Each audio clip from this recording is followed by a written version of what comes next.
करते हैं। आज फर्स्ट लेक्चर है हमारा, ठीक है? तो इससे पहले मैं कुछ चीज़ें क्लियर कर दूँ सबको, ठीक है? तो पहली बात तो ये कि ये लेक्चर्स किसके लिए हैं, तो वो मैं वेरीफाई कर दूँ। तो ये लेक्चर्स एक कॉमन है, ठीक है? बिल्कुल कॉमन है। लाइक वेट, ठीक है? ये कॉमन लेक्चर्स हैं और किस-किस के लिए होंगे, किसके लिए नहीं होंगे, तो वो भी मैं एक चीज़ क्लियर कर दूँ, ठीक है? तो वो जस्ट जितने भी बोर्ड्स हैं, मैं जस्ट जो आपकी मेडिकल की टेस्ट होगी, तो उस वे से आपके लेक्चर बनेंगे और पूरे बनेंगे, ठीक है? पूरे बनेंगे जितने भी हैं। फिलहाल तो यही है, मोबाइल है, तो यहाँ से आपको कॉम्प्रोमाइज़ करना होगा स्टार्टिंग से, ठीक है? बट मैं ऐसा नहीं है कि मोबाइल से बना रहा हूँ तो सही नहीं समझाऊँगा या फिर ऐसा कुछ भी नहीं होगा, ठीक है? जो मैं आगे फ्यूचर में जो पढ़ाऊँगा ना, लाइक बोर्ड पे पढ़ाऊँगा या फिर लैपटॉप पे पढ़ाऊँगा, तो वो सेम ही होगा जो यहाँ पे पढ़ा रहा हूँ, ठीक है? कोई नई चीज़ या वो ऐसा नहीं होगा, कोई वो नहीं होगा कि वहाँ पे सही समझाऊँगा, यहाँ पे सही नहीं समझाऊँगा, ठीक है? तो मोबाइल में भी सेम ही होगा, वहाँ पे भी सेम ही होगा, ओके? और कैसे हम जितने भी क्वेश्चन्स हैं मैं आपको डायरेक्ट आंसर दे दूँ इसमें, ठीक है? तो जो टॉपिक है, आज पहला लेक्चर है, मैं जस्ट एक कॉमन टॉपिक है, इसमें हो सके किसी को ज़्यादा समझ आए, तो किसी को थोड़ा बहुत समझ आए। लेकिन हम कैसे लेके चलेंगे? हम ऐसे लेके चलेंगे कि एक टॉपिक होगा, ठीक है? कोई भी टॉपिक होगा, तो उस टॉपिक को हम क्या करेंगे? उस टॉपिक के जितने भी हम सब पढ़ेंगे, ठीक है? वो सारा टॉपिक पढ़ेंगे और उसके बाद जितने भी एमसीक्यूज के पास पेपर्स में आए हुए हैं, एमसीक्यूज आए हुए हैं या पास पेपर्स में जितने भी एमसीक्यूज आए हुए हैं या फिर इससे रिलेटेड जितने भी एमसीक्यूज बनते हैं या फिर बन सकते हैं, ठीक है? बनते हैं या फिर बन सकते हैं, तो उसके बाद हम क्या करेंगे? वो सॉल्व करेंगे, ठीक है? वो क्या करेंगे? सॉल्व करेंगे और उसके बाद जब पूरा चैप्टर कंप्लीट हो जाएगा, तो जितना भी पूरा चैप्टर होगा, उस चैप्टर के जितने भी बोर्ड्स हैं, तो उन सब के एमसीक्यूज हम सॉल्व करेंगे, ठीक है? सारे एमसीक्यूज हम सॉल्व करेंगे, बेफिक्र हो जाओ, तसल्ली से पूरा लेक्चर सुनना, ठीक है? 3 लेक्चर्स को 3 चीज़ों में डिवाइड करूँगा मैं। एक तो ये जो मैं अभी पढ़ा रहा हूँ, ठीक है? लाइक इसमें ही पढ़ा रहा हूँ, ठीक है? तो एक तो ये होगा और उसके बाद क्या होगा? Book reading. उसके बाद क्या होगा? ये बुक रीडिंग होगा, बुक के हिसाब से पढ़ाऊंगा और बुक के बाद क्या होगा? मैं डायग्राम के हिसाब से पढ़ाऊंगा, लाइक पीपीटीज जो आपने सुना होगा, ठीक है? तो डायग्राम के हिसाब से मैं पढ़ाऊंगा, तो तसल्ली से काम लेना, ओके? शुरू करते हैं हमारा पहला लेक्चर और ध्यान से स्टार्टिंग से सुनना, ओके?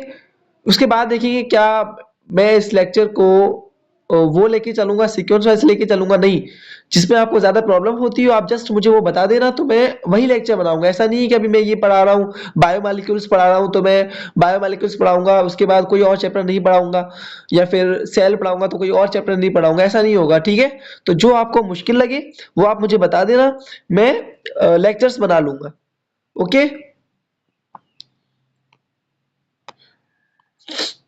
तो सबसे पहले है बायोमॉलिक्यूल्स, ठीक है? बायोमॉलिक्यूल्स आपने तकरीबन सुना ही होगा, तकरीबन ये सुना ही होगा बायोमॉलिक्यूल्स, जितने भी पढ़े, लेकिन वो डेफिनेशन, वो कॉन्सेप्ट समझ नहीं आता कि बायोमॉलिक्यूल्स एग्जैक्टली क्या है, ठीक है? बायोमॉलिक्यूल्स एग्जैक्टली क्या है, तो वो मैं आपको एक ध्यान से बेस्ट वे से पढ़ाने की कोशिश करता हूँ, ठीक है? बायोमॉलिक्यूल्स क्या है? बायोमॉलिक्यूल्स चीजें वो चीजें जो हमारी बॉडी पैदा करती है अपने आप से, जो हमारी बॉडी बनाती है, जो हमारी खुद की बॉडी, जो हमारी खुद की बॉडी अपने से बनाती है, ठीक है? तो उसे हम क्या कहते हैं? बायोमॉलिक्यूल्स कहते हैं। उसे क्या कहते हैं? बायोमॉलिक्यूल्स, ठीक है? उसे क्या कहते हैं? बायोमॉलिक्यूल्स कहते हैं।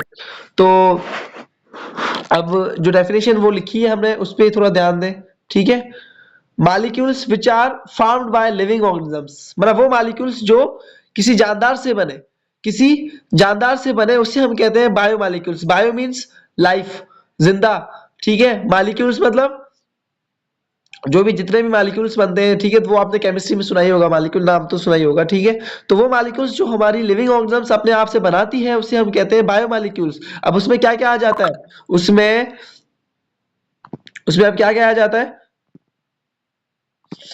उसमें ये प्रोटीन आ जाते हैं, ठीक है, कार्बोहाइड्रेट्स आ जाते हैं, लिपिड्स आ जाते हैं, न्यूक्लिक एसिड्स आ जाते हैं। ये हम आगे जाके पूरा पढ़ेंगे, बेफिक्र हो जाए, ठीक है। जो प्रोटीन है, जितने भी बोर्ड्स हैं, वो सब पढ़ेंगे, ठीक है। कार्बोहाइड्रेट्स हैं वो भी पढ़ेंगे, लिपिड्स पढ़ेंगे, न्यूक्लिक एसिड पढ़ेंगे।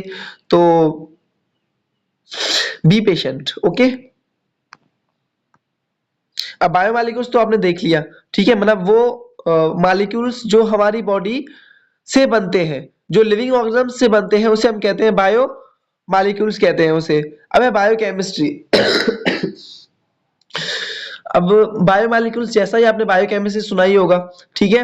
तो बायोकेमिस्ट्री क्या है, बायोकेमिस्ट्री उस चीज की स्टडी है, उस चीज की क्या है, उस चीज की स्टडी है। स्टडी किस चीज की, इस चीज की स्टडी के ये जो बायोमॉलिक्यूल्स हैं, बायोमॉलिक्यूल्स कौन कौन से, ये जो कार्बोहाइड्रेट्स हैं, ठीक है, ये जो प्रोटीन्स हैं और ये जो लिपिड्स वगैरह हैं, तो वो कैसे बनते हैं, कैसे काम करते हैं, ठीक है, लिपिड्स और न्यूक्लिक एसिड्स वगैरह हैं, तो ये जो कैसे बनते हैं, कैसे काम करते हैं, उस चीज की जो हम स्टडी करते हैं, ठीक है, उस चीज की हम स्टडी करते हैं, तो उससे हम कहते हैं बायोकेमिस्ट्री। उसे हम क्या कहते हैं, बायोकेमिस्ट्री। बायोकेमिस्ट्री एक ब्रांच है बायोलॉजी की, जिसमें क्या होता है, जिसमें हम स्टडी करते हैं, किसकी स्टडी करते हैं, कार्बोहाइड्रेट्स कैसे बनते हैं और कैसे काम करते हैं, प्रोटीन्स कैसे बनते हैं और कैसे काम करते हैं, लिपिड्स कैसे बनते हैं और कैसे काम करते हैं, न्यूक्लिक एसिड कैसे बनते हैं और कैसे काम करते हैं, ठीक है। तो वो चीज हम कहाँ पे पढ़ते हैं, वो चीज हम पढ़ते हैं बायोकेमिस्ट्री में। यहाँ पे दो डेफिनेशन समझ आई, एक तो बायोमॉलिक्यूल्स की, जो क्या है, a molecules that is produced by a living organisms, मतलब वो मॉलिक्यूल जो किसी लिविंग ऑर्गेनिज्म से बनाया जा रहा हो, ठीक है। और कौन कौन से मॉलिक्यूल्स हैं जो लिविंग ऑर्गेनिज्म से बनाए जाते हैं, जो हम पढ़ते हैं, एक तो कार्बोहाइड्रेट्स, प्रोटीन और लिपिड्स वगैरह और न्यूक्लिक एसिड्स, ठीक है।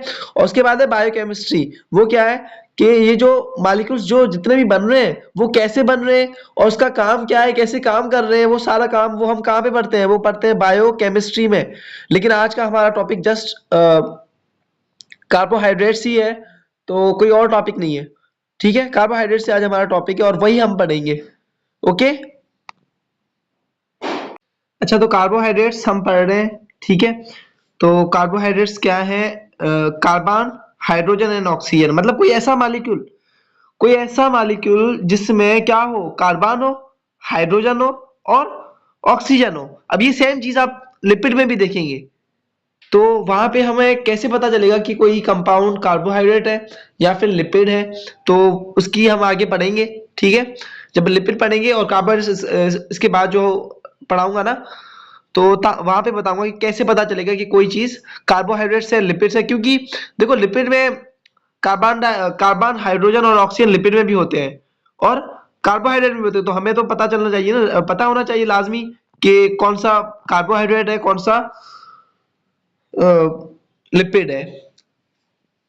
और बेसिक डेफिनेशंस कार्बोहाइड्रेट्स का ये आपको मैंने बता दिया कि वो कंपाउंड जिसमें क्या हो, कार्बन हो, हाइड्रोजन हो और ऑक्सीजन हो। लेकिन कार्बोहाइड्रेट्स है क्या, ठीक है, वो हमारी बॉडी में कैसे काम करते हैं, कैसे नहीं करते। तो कार्बोहाइड्रेट सबसे पहले तो एक चीज याद रहनी चाहिए, क्या याद रहना चाहिए, सबसे पहले कि जो कार्बोहाइड्रेट्स है, ठीक है, जो कार्बोहाइड्रेट्स है वो क्या है, वो एक तो बायोमॉलिक्यूल है, वो क्या है, बायोमॉलिक्यूल है, ठीक है, वो क्या है, बायोमॉलिक्यूल, बायोमॉलिक्यूल है, वो चीज याद रहनी चाहिए। और दूसरा क्या है, कार्बोहाइड्रेट्स जो एक न्यूट्रिएंट है जो हम लेते हैं ताकत के लिए, जो हम क्या लेते हैं, किसके लिए लेते हैं, ताकत के लिए, बॉडी के लिए, बॉडी की जो एनर्जी के लिए, सबसे जो बेसिक सोर्स है। हमें हमें जो एनर्जी मिलती है, जितनी भी आप चीजें खाते हो ना, तो सबसे पहले जो एनर्जी मिलेगी हमें, सबसे पहले जो एनर्जी मिलेगी, वो सबसे पहले एनर्जी किसमें मिलेगी, वो सबसे पहले एनर्जी हमें मिलेगी कार्बोहाइड्रेट से। किससे मिलेगी, किससे मिलेगी, कार्बोहाइड्रेट से वो हमें वो एनर्जी मिलेगी। और बॉडी को जब भी एनर्जी चाहिए होगी वो सबसे पहले क्या करेगी, वो सबसे पहले कार्बोहाइड्रेट्स ही तोड़ेगी, ठीक है। और कार्बोहाइड्रेट्स में हमें यकदम एनर्जी मिलती है, यकदम में समझते हो, एकदम से एनर्जी मिलेगी। मैं एक एग्जांपल देता हूं, वो आप ध्यान देना, ठीक है। अगर मिसाल तो आप गए हो क्रिकेट खेलने या फिर कहीं भी गए हो, जब आप वापस आते हो और वापस आके आप कोई फ्रूट वगैरह खाते हो, तो आप ये चीज नोट करोगे, आप ये चीज नोट करोगे कि आपकी बॉडी में एनर्जी जल्दी आ गई है। क्यों? क्योंकि फ्रूट्स में क्या होता है, फ्रूट्स में कार्बोहाइड्रेट्स होते हैं। फ्रूट्स में क्या होता है, कार्बोहाइड्रेट्स होते हैं, जो कि लास्ट में आपको कुछ क्वेश्चंस में आपको लास्ट में पूछूंगा और कुछ बताऊंगा कि कार्बोहाइड्रेट्स कैसे रिलेट करेंगे कैसे नहीं करेंगे, वो सारा बताऊंगा। फिलहाल जस्ट यहाँ पे समझा रहा हूँ, ठीक है। तो कार्बोहाइड्रेट्स क्या है, उसमें फ्रूट होते हैं, इसमें फ्रूट्स वगैरह में कार्बोहाइड्रेट्स होते हैं। तो कार्बोहाइड्रेट्स क्या करते हैं, हमारी बॉडी को एकदम से एनर्जी देते हैं। जब एकदम से एनर्जी देते हैं तो हम वो फ्रूट खाने के बाद हमारी बॉडी एक्टिव हो जाती है, ठीक है। वो बॉडी क्या हो जाती है, एक्टिव हो जाती है। सेम सेम आप एक चीज नोट करना और एक्सपेरिमेंट करना। आप किसी खेल के आओ, ठीक है, क्रिकेट वगैरह खेल के आओ, कहीं से भी आओ, थक के आओ, और वहां पे दो चीजें रखो। एक तो आप रखो कोई कोई जो चिकन वगैरह होता है वो रखो, और एक आप रखो फ्रूट्स रखो। तो दोनों चीजें खाओ, एक दिन आप फ्रूट खाओ, एक दिन आप वो खाओ, मीट वगैरह खाओ। तो जब आप वो चीजें नोट करोगे, आप क्या देखोगे, आप ये देखोगे कि जो एनर्जी मिली आपको, जल्दी जो एनर्जी मिली आपको, वो जल्दी एनर्जी आपको कहां से मिली, वो जल्दी एनर्जी आपको फ्रूट से मिली है, ठीक है। वो जल्दी एनर्जी आपको कहां से मिली है, फ्रूट से मिली, ना कि मीट से। समझ आया? क्यों? क्योंकि मीट में प्रोटीन होता है, और प्रोटीन हमारी एकदम एनर्जी नहीं देता है, एकदम से एनर्जी नहीं देता है। एकदम से एनर्जी कौन देता है, कार्बोहाइड्रेट्स देता है। और फ्रूट्स में क्या होते हैं, कार्बोहाइड्रेट्स होते हैं। समझ आया? यहाँ पे आगे मैं सही से समझाऊंगा। देखो, तीन चीजों से लेके चलेंगे इस कार्बोहाइड्रेट को। एक तो ये टॉपिक पढ़ेंगे, उसके बाद मैं आपको बुक जो बुकल लाइंस है वो मैं आपको, अगर क्लियर ना हो तो वो मैं आपको पढ़ाऊंगा, ठीक है। उसके बाद डायग्राम से लेके चलेंगे। तो बेफिक्र हो जाए, एक एक चीज अगर आपको यहाँ से 30% समझ आता है तो 30% आपको डायग्राम से समझ आएगा, 30% आपको बुक से समझ आएगा। तो यहाँ पे आपका 90% हो गया, और 10% आपको खुद को पढ़ना होगा, ठीक है। आपको सेल्फ स्टडी करनी होगी, बाकी जो नोट्स वगैरह ये चाहिए ये मैं आपको दे दूंगा, ओके। अगर आप केमिकली हम देखें, केमिकली अगर हम देखें, अगर किसी की केमिस्ट्री बेस्ट है, किसी की ऑर्गेनिक केमिस्ट्री बेस्ट है, तो आपको ये चीज पता होगी कि अल्डिहाइड्स क्या है और कीटोन्स क्या है। मैं फिर भी समझाने की कोशिश करूंगा, ठीक है। हालांकि ये चीज आप केमिस्ट्री में पढ़ेंगे सही से, लेकिन बायो में समझाने की कोशिश मैं फिर भी करता हूं, ठीक है। केमिकली ये तो हो गई कार्बोहाइड्रेट्स की डेफिनेशन। सबसे पहली कौन सी, कि कार्बन होता है, हाइड्रोजन होता है और ऑक्सीजन होता है। लेकिन ये चीज लिपिड में भी होती है। तो हम लिपिड को कार्बोहाइड्रेट से अलग कैसे करेंगे, तो वो मैं आपको आगे बताऊंगा। जब लिपिड वाला टॉपिक पढ़ेंगे तब आपको सारी चीजें क्लियर हो जाएंगी कि कैसे हम पहचानेंगे कौन सा लिपिड है और कौन सा कार्बोहाइड्रेट्स है। फिलहाल ये देखिए देखिए कि केमिकली केमिकली हम कैसे देखेंगे कि कोई अल्डिहाइड है या फिर कोई कीटोन है, ठीक है। कोई अल्डिहाइड है या फिर हाँ, कोई अल्डिहाइड है या फिर कोई कीटोन है। तो वो मैं आपको पहले बता दूं कि सबसे पहले तो यही है, देखो। अच्छा, यहाँ पे शेप्स बनी हुई है, वेरी गुड।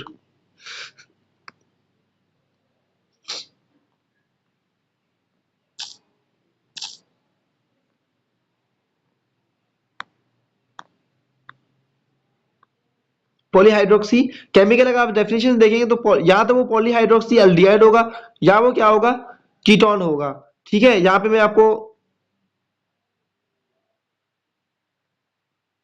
क्या हो रहा है,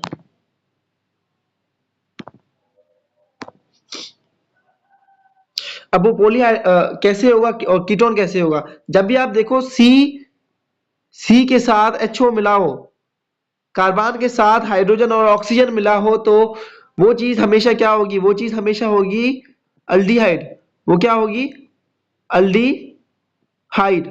लेकिन जब आप देखोगे कि कार्बन के साथ ऑक्सीजन मिलाओ, ठीक है, कार्बन के साथ ऑक्सीजन मिलाओ, और उस कार्बन पे एक साइड भी कोई चेन लगी हुई हो और दूसरी साइड भी कोई कार्बन की चेन लगी हुई हो, ठीक है। तो उसे हम क्या कहेंगे, कीटोन कहेंगे। यहाँ पे मैं डायग्राम से समझाता हूं, ठीक है, डायग्राम से समझाता हूं, ध्यान देना। अब यहां पे देखना, ये कार्बन है, ये कार्बन है एक, ठीक है, और इस कार्बन के साथ क्या मिला हुआ है, इस कार्बन के साथ CHO मिला हुआ है, इस कार्बन के साथ क्या मिला हुआ है, CHO। मतलब जब भी CHO कार्बन HO से मिला हुआ हो और उसके बाद देखो, अगर किसी को समझ ना आ रहा हो ना तो आप बेफिक्र हो जाएं, क्योंकि आप केमिस्ट्री में ये चीज लाजमी पढ़ेंगे, लेकिन मैं फिर भी अ, आपको यहां पे समझाने की कोशिश करता हूं, ठीक है। तो ये मैंने आपको बता दिया कि कार्बन के साथ क्या मिला हुआ हो, कार्बन के साथ, यहां से हम देखते हैं,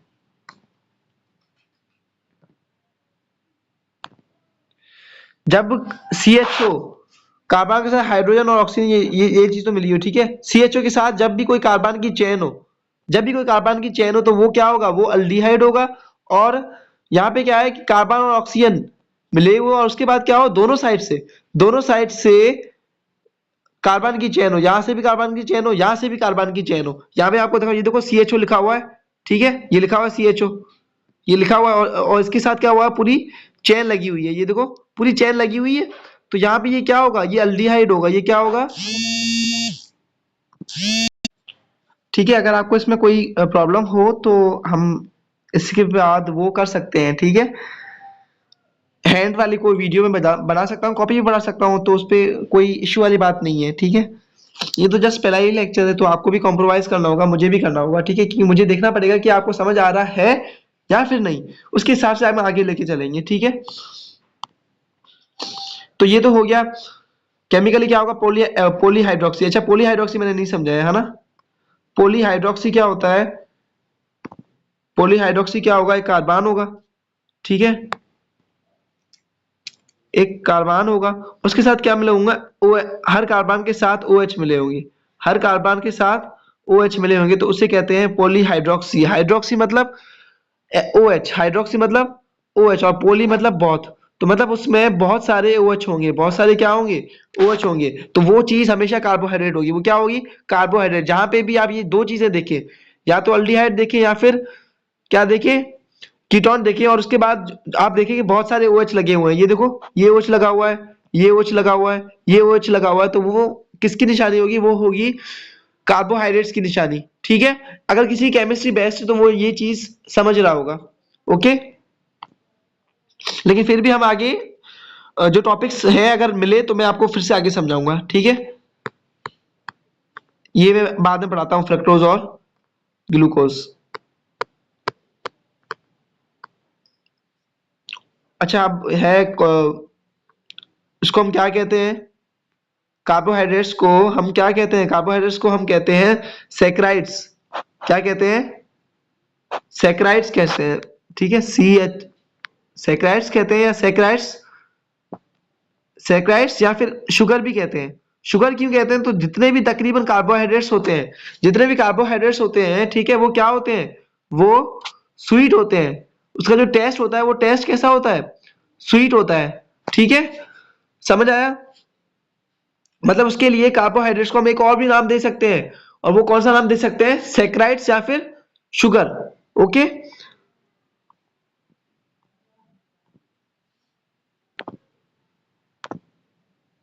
समझ आया, commonly known as sugars, sugar कहते हैं, या फिर सैकराइड्स कहते हैं। और सैकराइड्स क्यों कहते हैं, बिकॉज ऑफ स्वीट टेस्ट, मतलब स्वीट टेस्ट की वजह से हम क्या कहते हैं उसे, शुगर्स, और शुगर्स या फिर सैकराइड्स कहते हैं, ठीक है। और इमीडिएट सोर्स है, इमीडिएट सोर्स मतलब कैसे, कि एकदम से एनर्जी हमें देगा, एकदम से क्या देगा, एनर्जी देगा। आप एक चीज नोट करना, एक और चीज नोट करना, ठीक है। आप कोई फ्रूट खाना, ये मैंने आपको स्टार्टिंग में बताया, स्टार्टिंग में लेक्चर में, मतलब जो जब हमारा शुरू हुआ था तब मैंने आपको बताया था, फिर से मैं बता रहा हूं कि जब आप फ्रूट खाओगे या फिर मीट खाओगे, आप देखना आपको जल्दी एनर्जी किस में मिलती है, ठीक है। आपको जो जल्द आप ये महसूस करेंगे कि आपको जो जल्दी एनर्जी मिली है वो किस में मिली है, फ्रूट में मिली है, ना कि मीट में, ना कि मीट में। क्यों, क्योंकि फ्रूट में क्या होता है, फ्रूट में कार्बोहाइड्रेट्स होते हैं, फ्रूट में क्या होता है, कार्बोहाइड्रेट्स होते हैं। जो कार्बोहाइड्रेट्स का काम क्या है, कार्बोहाइड्रेट्स का काम यह है कि हमारी बॉडी को एकदम से एनर्जी देना, एकदम से एनर्जी देना, ठीक है। अब आते हैं कार्बोहाइड्रेट्स की क्लासिफिकेशन। कार्बोहाइड्रेट्स को हम कैसे क्लासिफाई करते हैं, ठीक है, कैसे क्लासिफाई करते हैं, कैसे अलग करते हैं कार्बोहाइड्रेट्स को। सबसे पहले तो कार्बोहाइड्रेट्स की 3 क्लासिफिकेशंस हैं। अच्छा, यहाँ पे डाइसैकेराइड्स भी आ जाते हैं, तो वो मैं आपको समझा दूंगा। सबसे पहले तो ये है मोनोसैकेराइड्स। क्या है? मोनोसैकेराइड्स। और दूसरा है ओलिगोसैकेराइड, तीसरा है पॉलीसैकेराइड्स। कार्बोहाइड्रेट्स को 3 चीजों में क्लासिफाई करते हैं। कैसे कैसे? एक तो मोनोसैकेराइड में, दूसरा ओलिगोसैकेराइड में, तीसरा पॉलीसैकेराइड में। इस चीज में हम क्लासिफाई करते हैं कार्बोहाइड्रेट्स को। ओके, अच्छा, यहाँ पे एक टेबल बना होगा शायद, अगर मुझे याद है तो। हाँ, यहाँ से पढ़ते हैं, टेबल बना हुआ है। इस टेबल के सोर्स से हम पढ़ते हैं, समझते हैं कि मोनोसैकेराइड्स क्या है और डाइसैकेराइड्स क्या है। ठीक है, सब कुछ ओके।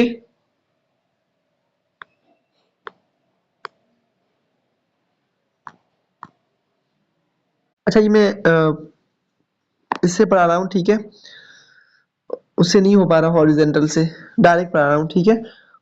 यहाँ पे एक चार्ट बनी हुई है, इससे हम पढ़ेंगे मोनोसैकेराइड्स क्या है, ओलिगोसैकेराइड्स क्या है, उसके बाद पॉलीसैकेराइड पढ़ते हैं, ठीक है। मोनोसैकेराइड्स क्या है? दे consist of single saccharide unit, ठीक है, मतलब इनके पास क्या होता है, एक ही शुगर का यूनिट होता है, एक ही शुगर का यूनिट होता है। यहाँ पे बहुत सारे स्टूडेंट्स मिसगाइड होते हैं कि एक यूनिट कैसे होता है। जब मैं आपको आगे पढ़ाऊंगा ना, कार्बन कितने होते हैं कितने नहीं, तो वो मैं पढ़ाऊंगा, तब मैं ये चीज समझाऊंगा आपको, ठीक है। फिलहाल जस्ट याद रखें कि they consist of single saccharide unit और they are simplest carbohydrate, therefore they can not be further hydrolysed, ठीक है। वो सबसे सबसे सिंपलेस्ट कार्बोहाइड्रेट्स होते हैं, सबसे सिंपलेस्ट कार्बोहाइड्रेट्स होते हैं जिसको हम ज्यादा मजीद नहीं तोड़ सकते और ज्यादा मजीद मजीद नहीं तोड़ सकते, ठीक है। और हाइड्रोलाइज्ड क्या है, कंडेंसेशन क्या है, वो मैं आगे बताता हूँ आपको। They are highly soluble in water. जब भी आप किसी मोनोसेक्राइड को लोगे तो वो क्या होगा, हाईली सॉल्युबल। सॉल्युबल मतलब वो चीज जो पानी में हल हो जाए, वो चीज जो पानी में क्या हो जाए, हल हो जाए, उसे हम कहते हैं सॉल्युबल। ओके, उसे हम क्या कहते हैं, सॉल्युबल कहते हैं उसे। तो वो चीज जो पानी में हल हो जाए उसे सॉल्युबल तो कहते हैं, लेकिन वो क्या होते हैं, मोनोसैकेराइड्स होते हैं। मोनोसैकेराइड्स हाईली सॉल्युबल होते हैं कि पानी में वो हल हो जाते हैं। और दूसरी फोर्थ प्रॉपर्टी क्या है, they are sweetest among all carbohydrates. जितने भी कार्बोहाइड्रेट्स आप पढ़ेंगे आगे जाके, जितने भी आप पढ़ेंगे, ठीक है, सेल्यूलोज, स्टार्च वगैरह जितने भी आप पढ़ेंगे, तो उन सब में जो स्वीटेस्ट होगा, जो सबसे मीठे जो कार्बोहाइड्रेट्स होते हैं, वो कौन से होते हैं, वो मोनोसेक्राइड्स ही होते हैं। जैसे मिसाल तौर आपको मैं एक चीज बता दूं, लाइव एग्जांपल दे दूं, वो ये कि आपने ग्लूकोज तो खाया होगा, ग्लूकोज की पुड़ी वगैरह पी होगी आपने, ठीक है। तो ग्लूकोज एक क्या है, मोनोसेक्राइड है। ग्लूकोज एक क्या है, मोनोसेक्राइड है। मोनो मीन्स एक, मोनो मीन्स एक, सेक्राइड मीन्स शुगर, ठीक है। मोनो मीन्स एक और सेक्राइड मीन्स शुगर। तो जिसमें एक ही शुगर हो उसे हम कहते हैं मोनोसेक्राइड्स, और ग्लूकोज में एक ही शुगर होता है। तो ग्लूकोज आप देखेंगे उसका जो टेस्ट होता है वो स्वीट होता है, वो मीठा होता है। और जब आप ओलिगोसेक्राइड्स में देखेंगे तो उसमें क्या होता है, उसमें जब 2 या 10 के बीच, जब 2 या 10 के बीच आपको सैकराइड यूनिट्स मिलते हुए नजर आए, जैसे मिसाल तो दो, एक और एक मिलके 2 सैकराइड बने, 2 शुगर बने, 2 और 2 मिलके कितने बने, 4 बने। तो अगर 2 और 10 के बीच में जो शुगर्स आपस में मिल रहे हैं, तो वो क्या बनाएंगे, वो ओलिगो सैकराइड्स बनाएंगे। वो क्या बनाएंगे, ओलिगो सैकराइड्स। और ये क्या है, they have less complex, they have less complex. एक चीज मैं आपको दिखा दूं, they have less complex and hydrolysis, वो मैं आपको आगे पढ़ाऊंगा, ठीक है। तो लेकिन जब आप इसको तोड़ोगे, ये कह रहे हैं जब आप इसको तोड़ोगे तो उससे क्या होगा, उससे 2 या फिर 10 मोनोसेक्राइड्स हमें मिलेंगे। जाहिर सी बात है, जो बना होगा वो ही मिलेगा ना हमें। 2 और 10 के बीच से, 10 के बीच में बने हुए थे ये लोग। ओलिगोसेक्राइड से 2 और 10 के बीच बनते हैं। तो जब तोड़ेंगे तो वो क्या करेंगे, वो या तो दो मोनोसेक्राइड्स में टूटेंगे या फिर 10, या फिर उनके बीच, ज्यादा नहीं टूटेंगे, ठीक है। अगर ज्यादा हो रहा है, अगर कोई कार्बोहाइड्रेट है ऐसा जो टूटने पे 11 या 12 शुगर के यूनिट्स दे रहा है तो वो ओलिगोसैकेराइड्स नहीं होगा। ओलिगोसैकेराइड्स तब भी होगा जब टूटने पे या तो 2 दे, ठीक है, या फिर 10 दे, या फिर 2 और 10 के बीच में दे, 2 और 10 के बीच में दे तो उसे हम क्या कहते हैं, उसे हम कहते हैं ओलिगोसैकेराइड्स। ओलिगोसैकेराइड्स।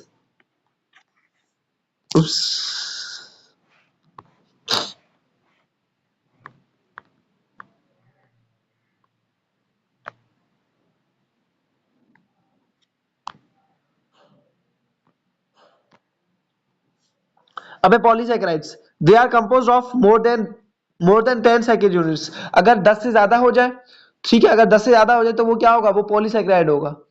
वो क्या होगा, पॉलीसैकेराइड।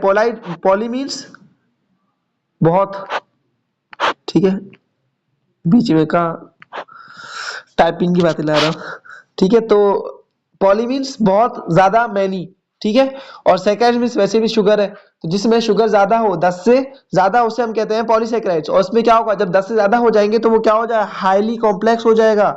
क्या हो जाएगा, हाईली कॉम्प्लेक्स हो जाएगा। और जो वाटर में वो चीज हल नहीं होती। यहाँ पे आपको डिफरेंस लाजमी याद होने चाहिए। डिफरेंस कौन से, जैसे मिसाल तौर मोनोसैकेराइड का क्या है कि एक सैकेराइड यूनिट होता है। ओलिगोसैकेराइड का क्या है, जिसमें 2 और 10 के बीच में शुगर यूनिट होते हैं, ठीक है। पॉलीसैकेराइड में क्या है, 10 से ज्यादा शुगर यूनिट्स होते हैं। समझ आया। और इसमें क्या है कि दे आर, मोनोसैकेराइड्स क्या है, दे आर सिंपलेस्ट कार्बोहाइड्रेट। मतलब जब अगर हम किसी मोनोसैकेराइड को तोड़ेंगे तो हमें कुछ नहीं मिलेगा। जब हम इसे तोड़ेंगे हमें कुछ भी नहीं मिलेगा। लेकिन जब हम ओलिगोसैकेराइड को तोड़ेंगे तो उससे क्या होगा, या तो 2 मिलेंगे, या फिर 10 मिलेंगे, या फिर 2 और 10 के बीच मिलेंगे, ठीक है। और जब पॉलीसैकेराइड को हम तोड़ेंगे तो उससे क्या होगा, हमें कम से कम कितने मिलेंगे, 11 मिलेंगे। ज्यादा जितने भी मिल सकते हैं, 100 मिले, 200, 300, 400, जितने भी मिले, लेकिन कम से कम कितने मिलेंगे, 11। जब कार्बोहाइड्रेट तोड़ने पे अगर 11 सैकेराइड्स, 11 शुगर्स में हमें मिल रहे हैं तो वो क्या होगा, वो पॉलीसैकेराइड होगा। वो क्या होगा, पॉलीसैकेराइड। यहाँ पे 2 पॉइंट्स क्लियर हुई। और तीसरी पॉइंट कौन सी है, they are highly soluble in water. ये जो है वो हाईली सॉल्युबल इन वाटर है। हाईली सॉल्युबल इन वाटर मतलब जो पानी में हल हो जाए, ठीक है। जो चीज पानी में हल हो रही है वो मोनोसैकेराइड होगा। ओलिगोसैकेराइड क्या होगा, ये पानी में हल तो होगा लेकिन इतना ज्यादा नहीं होगा, कम होगा, ठीक है, इतना ज्यादा नहीं होगा, कम होगा। जब आप पॉलीसैकेराइड को जब पानी में हल करने की कोशिश करेंगे, पानी में डालने की कोशिश करेंगे तो वो वैसे की वैसा पड़ा रहेगा, ठीक है, वो हल नहीं होगा, वो इनसॉल्युबल होगा। इनसॉल्युबल मतलब जो पानी में हल ना हो। और टेस्ट कैसा होता है, मोनोसैकेराइड का जो टेस्ट होता है वो सबसे मीठा होता है, सबसे क्या होता है, स्वीट होता है। लेकिन चीज में मिटा लूं,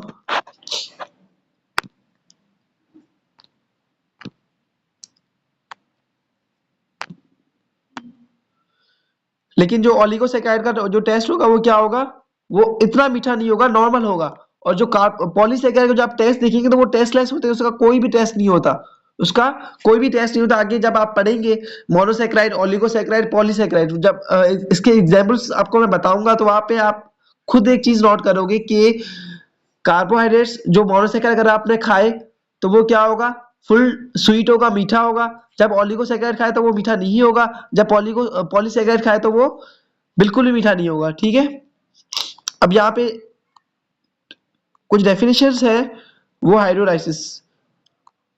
अच्छा, इस मोड से ही समझाता हूँ, ज्यादा बेहतर है, ठीक है। हाइड्रोलाइसिस, यहाँ पे डेफिनेशन बाद में आते हैं हम।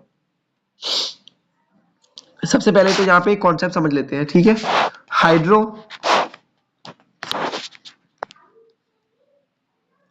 मतलब वाटर,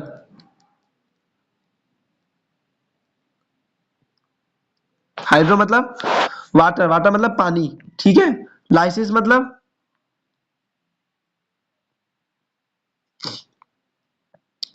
टूटना, लाइसिस मतलब टूटना या फिर ब्रेकिंग, ठीक है।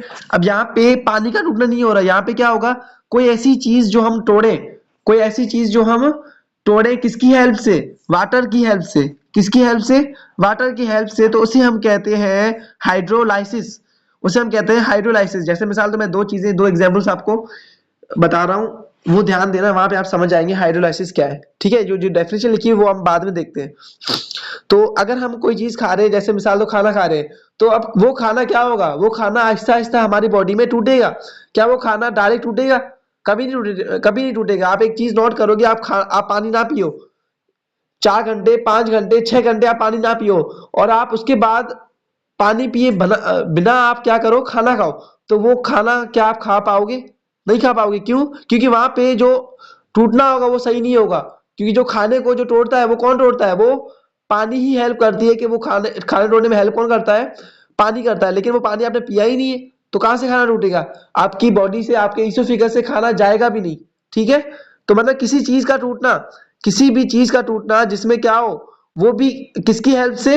वो होगा वाटर की हेल्प से। किसकी हेल्प से? पानी की मदद से। जो चीज हम तोड़ते हैं, कोई मॉलिक्यूल तोड़ते हैं या फिर कुछ भी तोड़ते हैं, उसे हम कहते हैं हाइड्रोलाइसिस। उसे हम क्या कहते हैं? हाइड्रोलाइसिस। अब यहाँ पे डेफिनेशन पढ़ लेते हैं। Hydrolysis is a chemical reaction in which water is used to break down a compound. ये आपको बता दिया मैंने। हाइड्रोलाइसिस क्या है? केमिकल रिएक्शन है जिसमें क्या होता है, वाटर यूज होता है। क्या होता है? वाटर यूज होता है। वाटर यूज क्यों होता है? ब्रेक ब्रेक करने के लिए। क्या ब्रेक करने के लिए? कोई भी कंपाउंड, कोई भी चीज ब्रेक करने के लिए, तोड़ने के लिए जब हम वाटर का इस्तेमाल करते हैं तो उसे हम क्या कहते हैं? हाइड्रोलाइसिस। ठीक है, अब जाहिर सी बात है, जब तोड़ेंगे तो उसके बाद क्या होगा? स्मॉलर मॉलिक्यूल्स बनेगी। उसके बाद क्या होगा? स्मॉलर मॉलिक्यूल्स बनेंगे। अब यहाँ पे एक चीज मैं आपको समझा दूं, यहाँ पे आप समझ जाएंगे, इजीली समझ जाएंगे। ठीक है, ये जो पॉलीसेकेराइड है, अब जब पॉलीसेकेराइड को हम जब पॉलीसेकेराइड को हम क्या करेंगे? पानी देंगे, और पानी की हेल्प से हम तोड़ेंगे, तो वो क्या बनेगा? ओलिगोसेकेराइड बनेगा। क्या बनेगा? ओलिगोसेकेराइड। जब ओलिगोसेकेराइड को हम तोड़ेंगे किसकी हेल्प से? पानी की हेल्प से, तो हमें क्या मिलेगा? मोनोसेकेराइड्स। ठीक है, तो ये क्या हो रहा है? बेसिकली ये हो रहा है हाइड्रोलाइसिस। ये क्या हो रहा है? हाइड्रोलाइसिस। हाइड्रोलाइसिस क्यों हो रहा है? कि जो हम पॉलीसेकेराइड्स को ओलिगोसेकेराइड्स में तोड़ रहे हैं, वो किसकी हेल्प से तोड़ रहे हैं? वो तोड़ रहे हैं वाटर की हेल्प से, पानी की हेल्प से। तो जब हम पानी की हेल्प से तोड़ रहे हैं तो उसे हम क्या कहते हैं? हाइड्रोलाइसिस। हाइड्रोलाइसिस। अच्छा, यहाँ पे पॉलीमर और मोनोमर का कॉन्सेप्ट लिखा हुआ, जो मैं आपको आगे जाके समझाऊंगा। ठीक है, या फिर होपफुली नेक्स्ट लेक्चर में समझाऊं, क्योंकि इतना टाइम नहीं है कि हम हर चीज कवर कर पाए। ओके, ये जस्ट एक कार्बोहाइड्रेट्स का के सिलसिले हम पढ़ेंगे। आपको अगर थोड़ा बहुत समझ आए तो वो भी काफी है। क्यों? क्योंकि आपको बेसिक चीजें मैंने अभी पढ़ाई नहीं है, डायरेक्ट में कार्बोहाइड्रेट्स पढ़ा रहा हूँ। तो क्योंकि ये एक इंट्रोडक्टरी लेक्चर है, एक बेसिक लेक्चर है, तो ये मैंने टॉपिक चूज किया है पढ़ाने के लिए, इस वजह से। ठीक है, इससे पहले जो रह रहा है वो भी हम कवर करेंगे, उसके बाद जो रह रहा है वो भी हम कवर करेंगे। ठीक है, अब है कंडेंसेशन।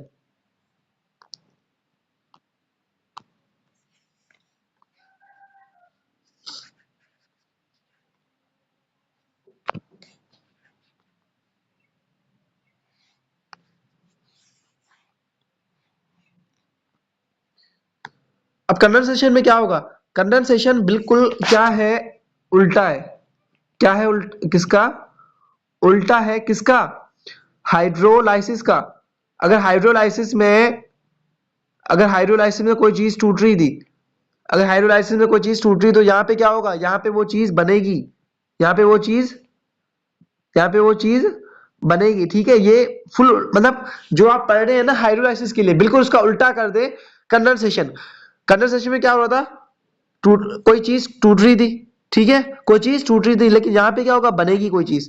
और वहां पे क्या हो रहा था कि वहां पे क्या हो रहा था कि जो पानी की हेल्प से तोड़ रहे थे, पानी हम मिला रहे थे, उसके बाद वो चीज टूट रही थी। लेकिन यहाँ पे कोई टूटा नहीं हो रहा, यहाँ पे क्या हो रहा है? बनना हो रहा है। तो जब बनना हो रहा है तो यहाँ पे क्या होगा? वाटर निकलेगा, पानी क्या होगा?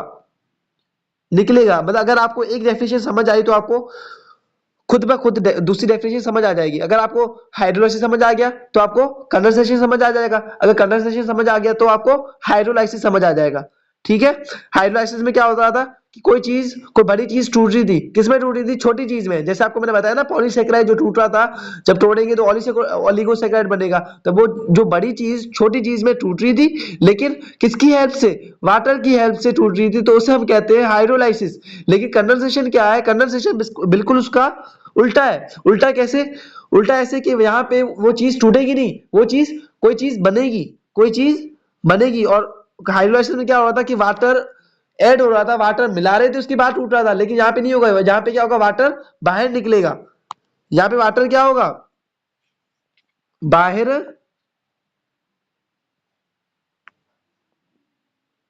यहाँ पे वाटर क्या होगा, बाहर निकलेगा। ठीक है, ये समझ आया। आप डेफिनेशन पढ़ लेते हैं। Condensation is a chemical reaction where two molecules combine to form a large molecule. Condensation क्या है, एक केमिकल रिएक्शन है।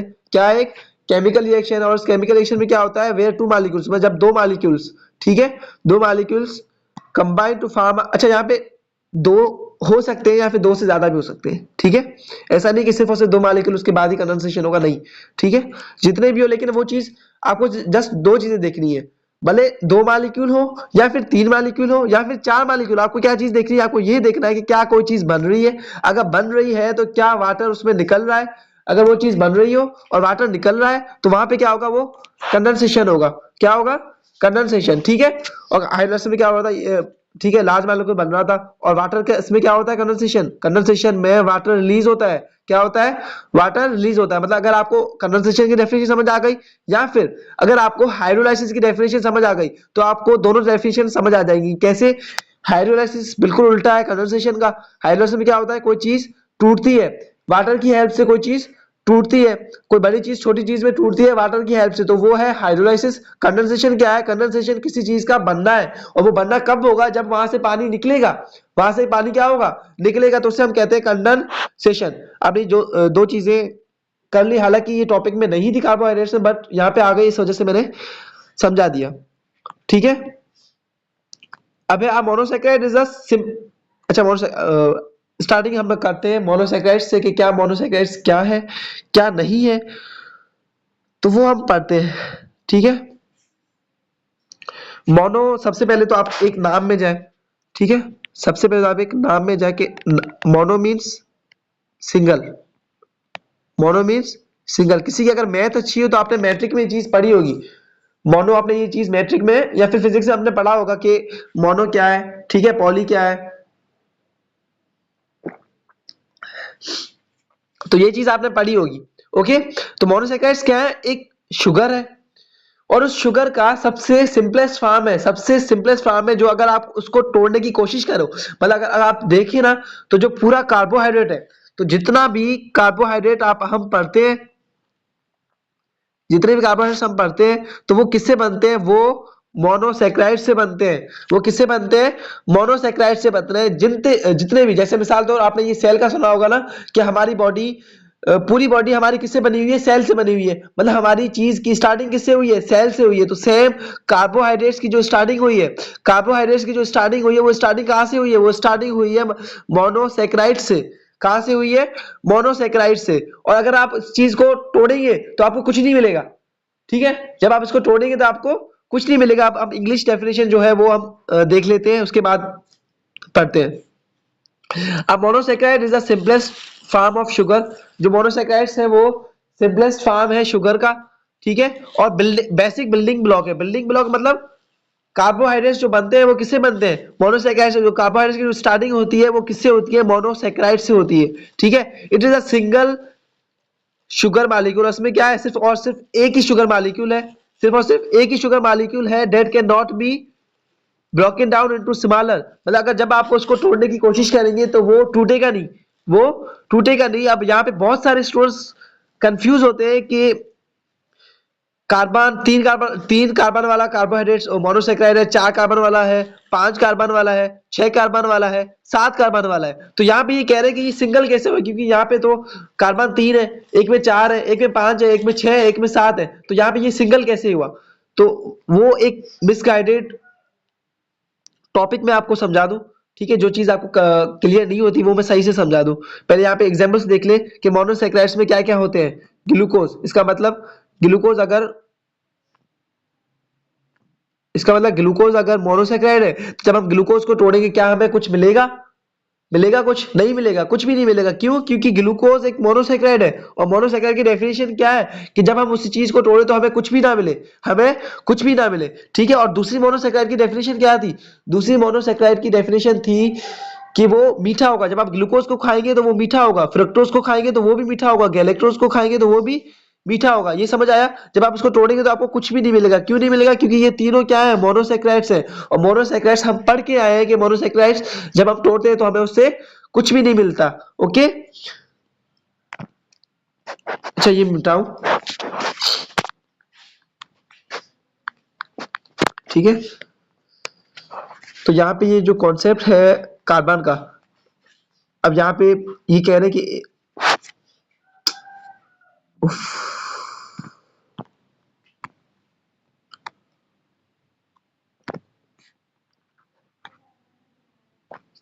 हाँ, तो बहुत सारे स्टूडेंट्स इसमें कंफ्यूज होते हैं कि 3 कार्बन वाला है, 4 कार्बन है, तो ये एक कैसे हुआ? क्योंकि इसमें तो 3 कार्बन है ना, इसमें तो 3 कार्बन है, इसमें तो 4 कार्बन है, इसमें तो 5 कार्बन है, वो एक कैसे हुआ? तो मैं वो एक चीज आपको बता दूं। आपने ब्रिक देखी होगी, ब्रिक, ईंट जिसे हम कहते हैं, ठीक है, जिसे हम ईंट कहते हैं, ब्रिक, ठीक है। तो वो ब्रिक आप देखोगे, कोई छोटी होगी तो कोई बड़ी होगी, कोई छोटी होगी या फिर कोई बड़ी होगी। लेकिन क्या बड़ी होने से क्या वो ब्रिक 2 हो गई या फिर 3 हो गई? नहीं हुई ना। कोई अगर ब्रिक है, ठीक है,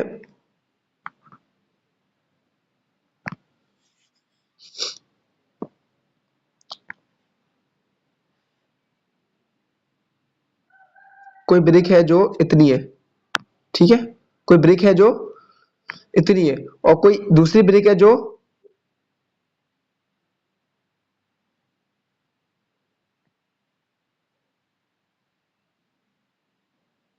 वो इतनी है, ठीक है, और कोई तीसरी ब्रिक है जो फॉर एग्जाम्पल हम ले लेते हैं कि इतनी बड़ी है, ठीक है। अब ये देखो, कोई ब्रिक, कोई ईंट छोटी है तो कोई बड़ी है, कोई ईंट छोटी है तो ये छोटी है सबसे, और ये उससे बड़ी है, ये उससे बड़ी है। लेकिन क्या छोटी या बड़ी होने से क्या वो चीज 2 में तब्दील हो गई? नहीं हुई ना। 2 में हुई? नहीं हुई। ठीक है, ये भी एक है, ये भी एक है, ये भी एक है। यहाँ अब समझ आया कि कोई कार्बन ऐसा होता है जो जिसमें 3 कार्बन, कोई मोनोसैकेराइड ऐसा होता है जिसमें 3 कार्बन होता है। जाहिर सी बात है, अगर 3 कार्बन वाला है तो वो छोटा होगा, 4 कार्बन वाला वो बड़ा होगा, 5 वाला और बड़ा होगा, 6 वाला और बड़ा होगा, 7 वाला और बड़ा होगा। तो हमें यहाँ पे कुछ चीजें नोट करनी है, कुछ चीजें पढ़नी है। ये आपको समझ आ गया होगा। जो बहुत सारे स्टूडेंट्स कंफ्यूज होते हैं, तो वो चीज मैंने यहाँ पे क्लियर कर दी, ठीक है। अब है 3 कार्बन वाले का कम, ये आपको रट्टे वाली चीजें मुझे नहीं पसंद, लेकिन आपको जाहिर सी बात है याद करना होगा, बायोलॉजी है तो उसमें यही चीजें आएंगी। तो 3 कार्बन वाले मोनोसेक्राइड को हम क्या कहते हैं? ट्रायोज कहते हैं। 4 कार्बन वाले मोनोसेक्राइड को हम क्या कहते हैं? टेट्रोज कहते हैं।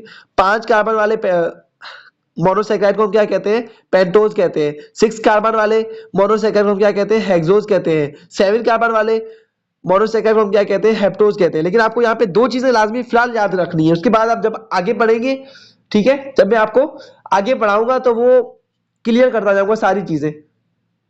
जो भी मैं आपको आगे पढ़ाऊंगा ना, तो वो मैं आपको क्लियर करता जाऊंगा कि 3 कार्बन वाला कौन सा है, 4 कार्बन वाला कौन सा है, कौन सा मोनोसेक्राइड कहाँ पे काम आता है, वो सारी चीजें हम पढ़ेंगे। लेकिन फिलहाल के लिए आपको कुछ चीजें याद रखनी है। पेंटोज, पेंटोज मतलब 5 कार्बन वाला, 5 वो मोनोसेक्राइड जिसमें कार्बन कितने होते हैं? 5 होते हैं। तो उसके 2 एग्जांपल्स हैं जो हम पढ़ेंगे, और 2 एग्जांपल्स कौन से हैं? एक तो राइबोज है और दूसरा डीऑक्सी राइबोज है।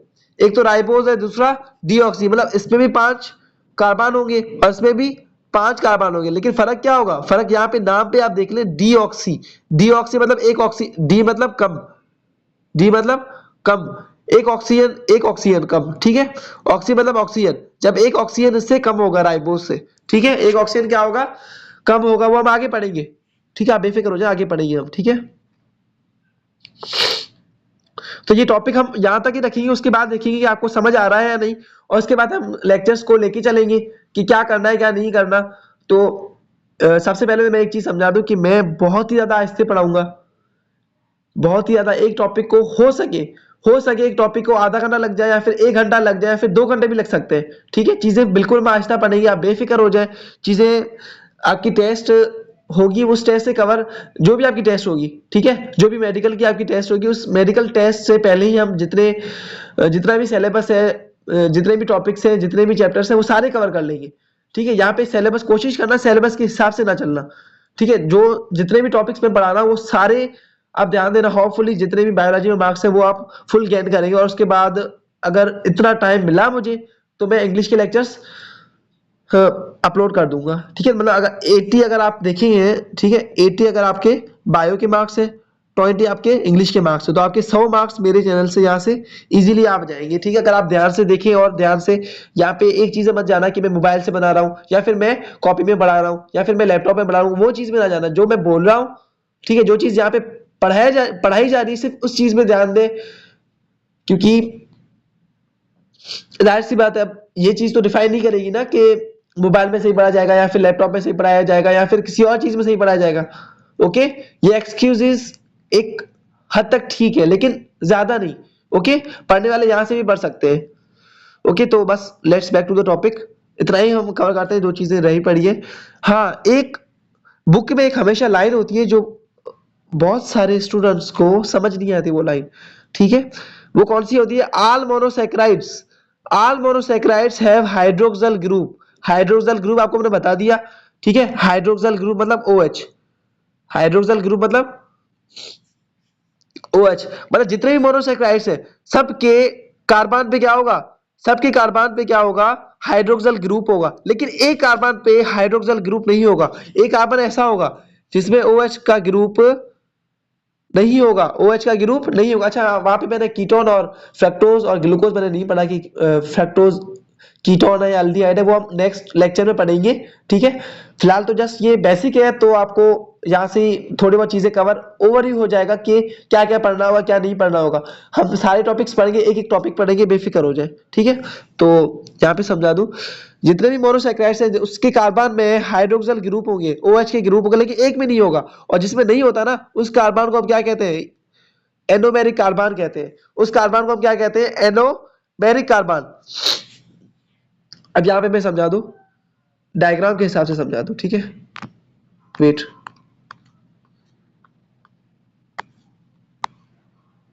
हाँ, इसे समझा दूं। ये देखो, ये कार्बन है, इस कार्बन के साथ अगर हम इसको तोड़े, इस कार्बन को अगर हम तोड़े, ठीक है, इसको हम तोड़े तो यहाँ पे क्या होगा? ये कार्बन है, यहाँ पे एक H यहाँ पे लगा हुआ है, एक H यहाँ पे लगा हुआ है और एक OH यहाँ पे लगा हुआ है।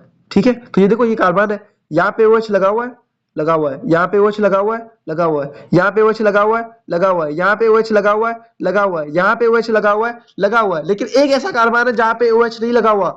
ये देखो, ये कार्बन है, क्या यहाँ पे OH लगा हुआ है? नहीं लगा हुआ। OH नहीं लगा हुआ, तो इस कार्बन को हम क्या कहते हैं? एनोमेरिक कार्बन कहते हैं। इस कार्बन को हम क्या कहते हैं? एनोमेरिक। क्योंकि एक लाइन है जो बहुत सारे स्टूडेंट्स को समझ नहीं आती कि ये चीज क्या है, कि all monosaccharides have hydroxyl group in their carbon except one. तो ये चीज क्या है? तो ये मैं चीज आपको समझा दी। ठीक है, कि जितने भी कार्बन है सबके साथ OH लगे हुए हैं, इसके साथ भी लगा हुआ है, इसके साथ भी लगा हुआ है, इसके साथ भी लगा हुआ है, इसके साथ भी लगा हुआ है, इसके साथ भी लगा हुआ है। लेकिन एक ऐसा कार्बन होगा जिसके साथ OH नहीं लगा हुआ होगा। ठीक है, जिसके साथ OH नहीं लगा हुआ। ये देखो इसके साथ लगा हुआ है, रुको मैं ये बिठाऊं सारा। हाँ, ये देखो इसके साथ लगा हुआ है, OH नहीं लगा हुआ ना, तो इसे हम क्या कहते हैं? इसे हम कहते हैं एनोमेरिक कार्बन। क्या कहते हैं इसे?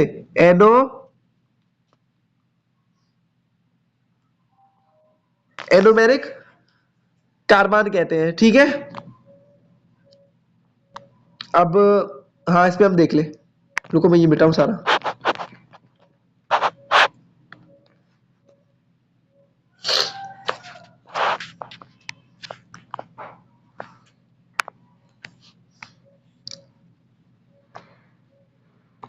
अब ये देखो, ये कार्बन है, इसके साथ OH लगा हुआ है, इसके साथ OH लगा हुआ है, इसके साथ OH लगा हुआ है, इसके साथ OH लगा हुआ है, इसके साथ OH लगा हुआ है, लेकिन इसके साथ HO लगा हुआ है। ठीक है, अब बहुत सारे इसमें कह रहे हैं कि सर इसमें तो सब में OH ही लगा हुआ है।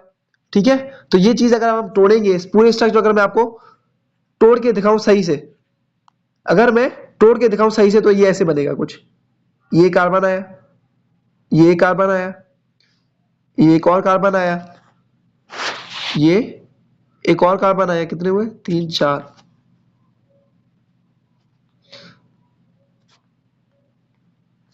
और ये एक और कार्बन आया, ये एक और कार्बन आया, ठीक है, 3 6 कार्बन हो गए, ठीक है। जब इस चीज को हम तोड़ेंगे तो अब यहाँ पे आप देखें,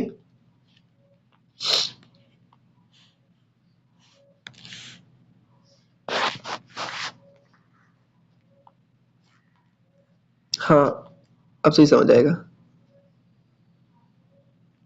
ओके, ठीक है। जब इसको हम देखेंगे तो इस कार्बन के ये साथ एक साइड पे H लगा हुआ है और एक साइड पे O लगा हुआ है, ठीक है। एक साइड पे क्या लगा हुआ है, H लगा हुआ है, और एक साइड पे क्या लगा हुआ है, O के साथ डबल बॉन्ड, ठीक है। वो आपने ये चीज पढ़ी होगी कि कार्बन जो है वो 4 बॉन्ड्स बनाता है। ये चीज पढ़ी है, कार्बन की जो वैलेंसी है वो 4 है। किसी केमिस्ट्री बेस्ट हो तो ये चीज समझ में बहुत आसानी होगी, ठीक है। तो क्या यहाँ पे 4 बॉन्ड्स बन रहे हैं, देखो 1 2 3 4 बन रहे हैं। अब देखो कि क्या इस कार्बन में एक साथ OH लगा हुआ है, नहीं लगा हुआ। ये जो H है वो अलग है और ये जो O है वो अलग है। लेकिन दूसरे कार्बन में देखें तो यहाँ पे OH एक साथ लगा हुआ है, यहाँ पे H लगा हुआ है, ठीक है। यहाँ पे OH एक साथ लगा हुआ है, यहाँ पे ये देखो दूसरे कार्बन आप देखोगे ना, यहाँ पे OH एक साथ लगा हुआ है, यहाँ पे OH एक साथ लगा हुआ है, यहाँ पे OH एक साथ लगा हुआ है, यहाँ पे OH एक साथ लगा हुआ है, यहाँ पे भी एक साथ लगा हुआ है। लेकिन यहाँ पे एक साथ नहीं लगा हुआ, यहाँ पे जो है इसको अगर हम तोड़े सही से, इसको अगर हम सही से तोड़े तो यहाँ पे क्या होगा, कार्बन होगा, उसके बाद डबल बॉन्ड ऑक्सीजन होगा, उसके बाद हाइड्रोजन होगा, ठीक है। यहाँ पे OH नहीं लगा हुआ, तो जिसमें OH नहीं लगा होता, ये देखो अब समझ आया कि आल कार्बन है हाइड्रोक्सिल ग्रुप। हाइड्रोक्सिल मतलब OH ग्रुप, तो सब में OH ग्रुप होता है लेकिन एक में नहीं होता, एक में नहीं होता। अब ये लाइन समझ आएगी किस में नहीं होता, ठीक है। बस अब लास्ट टॉपिक है हमारा जो रह रहा है वो कवर कर दें, उसके बाद देखते हैं क्या पढ़ाना है क्या नहीं पढ़ाना, उसके बाद हम देखते हैं। जो भी पढ़ाना होगा मुझे बता देना, ठीक है, वो चीज मैं कवर करवा दूंगा, ओके। हाँ बस ये चीज रह रही है।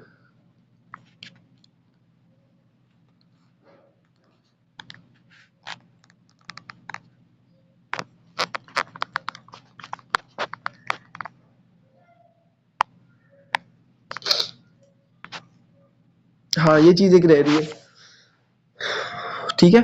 Monosaccharides have general formula CnH2n CnH2n। जितने भी आप मोनोसैकेराइड्स देखोगे तो यहाँ पे क्या होगा, ये फार्मूला अप्लाई होगा हर कार्बन, हर मोनोसैकेराइड में ये फार्मूला लाजमी अप्लाई होगा। लाजमी अप्लाई कैसे, जैसे मिसाल आपको दूं, ठीक है। अच्छा पहले आपने ये तो सुना ही होगा C6H12O6, ठीक है, ये तो सुना होगा। तो यहाँ पे क्या होगा, देखो ये फार्मूला अप्लाई होगा। मैं आपको बताऊं कि N क्या है। N कार्बन के जितने भी है ना, ठीक है, N क्या है, नंबर ऑफ कार्बन एटम्स, मतलब कार्बन के जितने एटम्स है, कार्बन एटम के जितने भी नंबर्स हैं तो वो N है, ठीक है। अब यहाँ पे देखते हैं कि क्या ये ग्लूकोज का फार्मूला आपने हमेशा पढ़ा होगा, तो देखते हैं कि क्या इस पे ये फार्मूला अप्लाई हो रहा है या फिर नहीं। यहाँ पे देखें,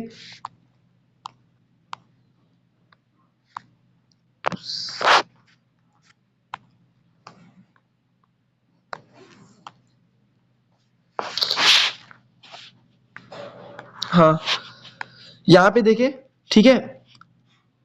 N क्या है, कार्बन के एटम्स के नंबर्स, ठीक है। यहाँ पे ये 6 कार्बन के एटम्स है, ठीक है। यहाँ पे लिखा 6, N की जगह क्या लिखा, यहाँ पे 6 लिखा। यहाँ पे लिखा H के बाद क्या लिखा 2, H के बाद क्या लिखा 2, और फिर से N आ गया, यहाँ पे ON होगा,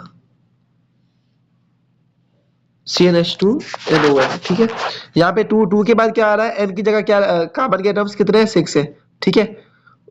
उसके बाद O आ रहा है, ठीक है। O के साथ क्या आ रहा है, N आ रहा है। N मतलब कार्बन के एटम्स के नंबर्स कितने हैं 6, तो यहाँ पे हमने 6 लिखा, ठीक है। यहाँ पे हमने 6 लिखा।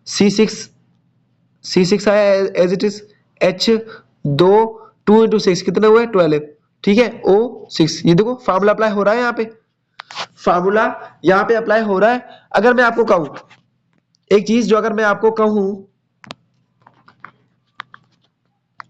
हाँ कुछ एक्स्ट्रा टॉपिक भी था तो वो मैं बताना भूल गया, तो वो फिलहाल ये पढ़ा दूं, उसके बाद वो पढ़ाता हूँ, ठीक है। अगर मैं आपको कहूं कि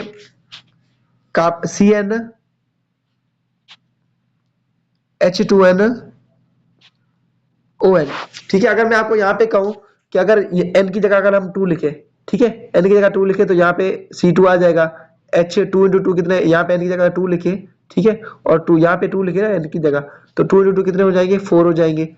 ओ ठीक है, n कितने हैं, n कितने हैं, 2 है, ठीक है। यहाँ पे हम कितने क्या लिखेंगे, 2, C2H4O2। तो क्या ये मोनोसेक्राइड होगा? एक बार सोचे ध्यान से, फिर से मैं पूछ रहा हूं, ठीक है, क्या ये मोनोसेक्राइड होगा? पूछा, अपने आप से पूछा, तो इसका आंसर है नहीं होगा। मोनोसेक्राइड नहीं होगा। क्यों नहीं होगा?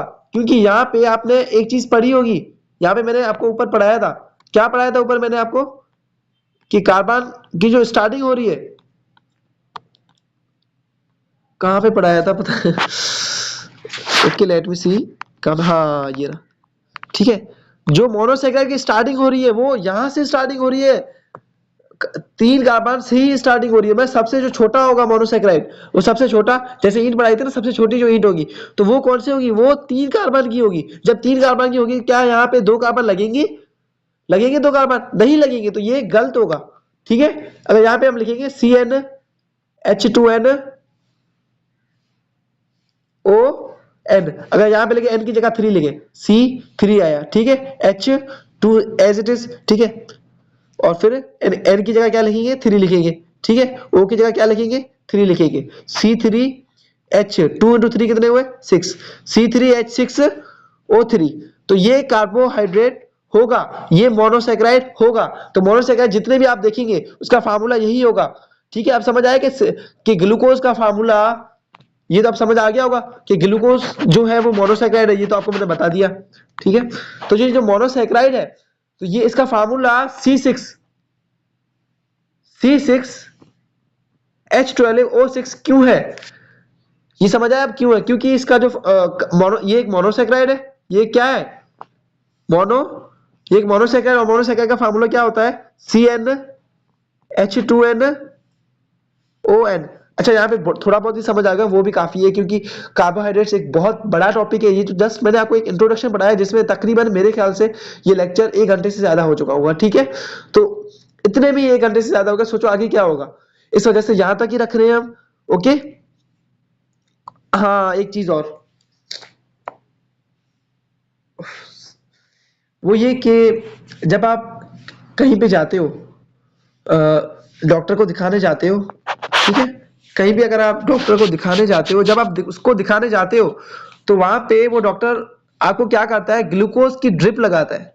कभी कभी जब आप कमजोर होते हैं ना, ठीक है, ग्लूकोज की ड्रिप लगाते हैं। वो ड्रिप क्यों लगाते हैं? वो ड्रिप इस वजह से लगाते हैं, इससे पहले, क्योंकि बॉडी को एनर्जी एकदम से एनर्जी मिल सके। क्योंकि ग्लूकोज क्या है, ग्लूकोज एक मोनोसेक्राइड है। ग्लूकोज एक क्या है, एक मोनोसेक्राइड है। और मोनोसेक्राइड क्या होते हैं, कार्बोहाइड्रेट्स ही होते हैं। मोनोसेक्राइड्स क्या होते हैं, कार्बोहाइड्रेट्स ही होते हैं, ठीक है। अगर ये कार्बोहाइड्रेट्स ही होते हैं, तो कार्बोहाइड्रेट्स का काम क्या है, एकदम से एनर्जी देना, इमीडिएट एनर्जी। इमीडिएट एनर्जी मतलब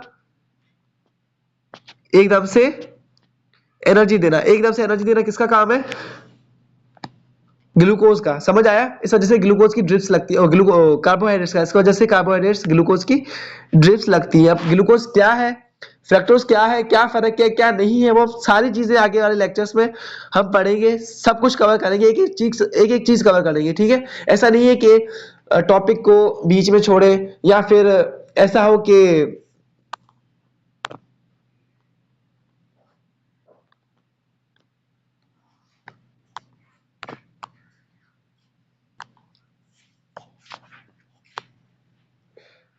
ठीक है। तो ये कुछ भी नहीं होगा ऐसा कुछ कि टॉपिक को बीच में छोड़े। जो जितना भी कार्बोहाइड्रेट्स है अगर हम पढ़ेंगे, तो जितना रह रहा है वो भी पढ़ेंगे, ठीक है। जितना जितना रह रहा है वो भी हम पढ़ेंगे, वो भी हम कवर करेंगे। और जितना,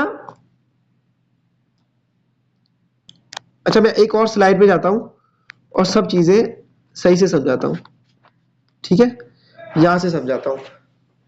हाँ, लेक्चर तो हमारा कंप्लीट हो गया, तो जो जाना चाहते हैं वो जा सकते हैं, ठीक है। लेकिन कैसे लेके चलेंगे, अगर वो सुनना चाहते हैं तो यहाँ पे सुने, ओके। जैसे मिसाल तो एक कार्बोहाइड्रेट्स है, ये कार्बोहाइड्रेट्स हमने पढ़ा, कार्बो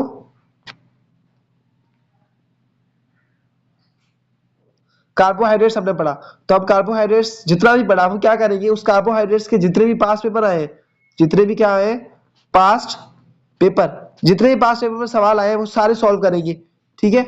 और सॉल्व से पहले हम क्या करेंगे, कार्बोहाइड्रेट्स पहले इसमें पढ़ा मोबाइल से, उसके बाद हम क्या पढ़ेंगे, डायग्राम से समझेंगे, किसी चार्ट से समझेंगे, किसी डायग्राम से समझेंगे, ठीक है। और डायग्राम के बाद क्या करेंगे, जो बुक में लिखा हुआ है, जो बुक में लिखा हुआ है उसकी जो लाइंस है वो समझेंगे। तो यहाँ पे एक चीज श्योर है, मतलब पास पेपर लास्ट में सॉल्व करेंगे, ठीक है। कार्बोहाइड्रेट्स पढ़ा, उसके बाद डायग्राम में समझेंगे, उसके बाद बुक से पढ़ेंगे, और जब ये सब चीजें हो जाए उसके बाद क्या करेंगे, पास पेपर सॉल्व करेंगे, और उसके बाद नेक्स्ट टॉपिक में मूव करेंगे, ठीक है। ओके सो मुझे बता देना जो भी पढ़ाना हो तो वो मैं पढ़ा दूंगा, ऐसा नहीं है मतलब कि कार्बोहाइड्रेट्स पढ़ा हो तो कार्बोहाइड्रेट्स ही पढ़ाऊंगा या फिर कुछ और पढ़ाऊंगा, तो ऐसा कुछ नहीं होगा। आप मुझे बता देना, जो कुछ पढ़ना हो तो वो हम पढ़ लेंगे, लेकिन एट द एंड यही होगा, इन द एंड क्या होगा, यही होगा कि जितना भी सिलेबस है, जितने भी चैप्टर्स है वो सारे कवर करेंगे, ओके। और होपफुली टेस्ट से पहले ही कवर करेंगे, ओके।